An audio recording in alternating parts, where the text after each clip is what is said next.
मैं ईमानदारी के साथ कह सकता हूं कि इस नूह जिले के अंदर नसीम भाई का जो व्यवहार मैंने देखा, बोलचाली जो देखी, दूसरों के प्रति जो दर्द महसूस किया, मैं इतना कह सकता हूं कि इससे नेक व्यक्ति आपको जीवन में कभी मिल ही नहीं सकता।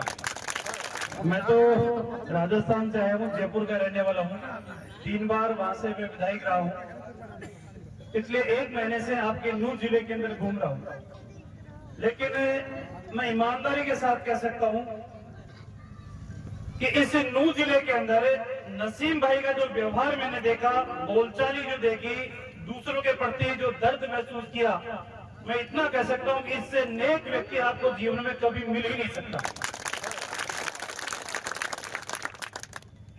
एक कहावत है कि जिनके पैर फटे न बुआई, वो क्या जाने पीर पर है।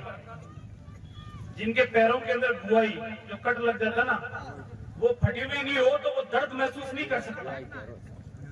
और मैं इतना कह सकता हूं कि आपके जितने भी उम्मीदवार इस फिरोजपुर झिरका के अंदर है, उनके पैरों में कभी बुआई फटी हुई नहीं है। बुआई अगर फटी हुई है तो वो नसीम भाई के है, और इसी के दर्द की वजह से ये महसूस कर सकता है कि आम आदमी की पीड़ा क्या है, दर्द क्या है। कांग्रेस के नेताओं ने भ्रम फैलाकर 70 साल शासन किया, डर दिखाकर 70 साल तक शासन किया। अब हमारे उधर राजस्थान में तो हाबू बोलते हैं, आपके क्या बोलते हैं?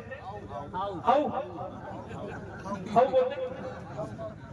अब जब बच्चा बदमाशी करता है तो परिवार के लोग कहते हैं कि बदमाशी मत करने तो हाउ आ जाएगा, है ना?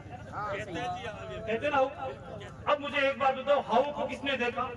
हाउ की लंबाई कितनी है, चौड़ाई कितनी है, रंग कैसा है, उसकी दौड़ कैसी है, कितना तेज चलता है, हाउ को किसने देखा क्या? लेकिन आज भी बच्चों को हाउ का डर है। ये कांग्रेस भी डर पैदा करने का काम करती है।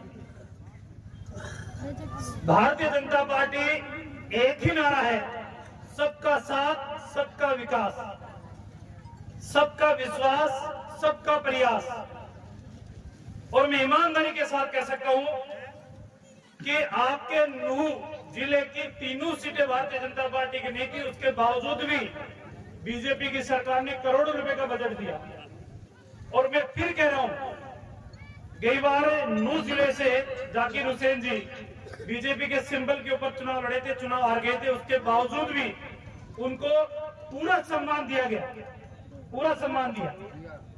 अब की बार तो आपके हाथ में एक ऐसी मशीन है, 5 तारीख को दबा दो।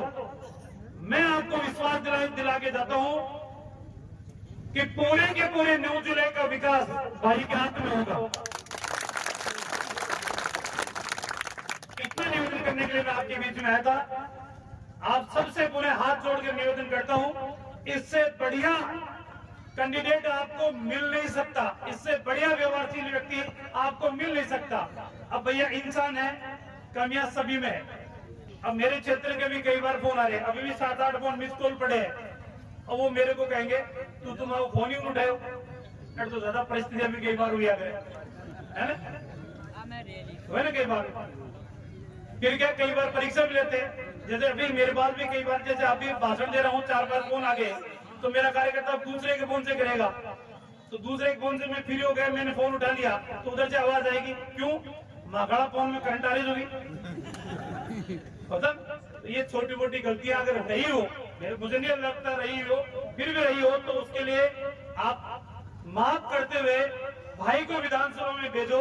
मैं इतना कह सकता हूं कि कभी मन में आपको ये नहीं आएगा कि हमने कोई गलती की है, आपको ये लगेगा एक अच्छे आदमी को विधानसभा में भेजने का काम किया है। इतना मैं निवेदन करता हूं। धन्यवाद।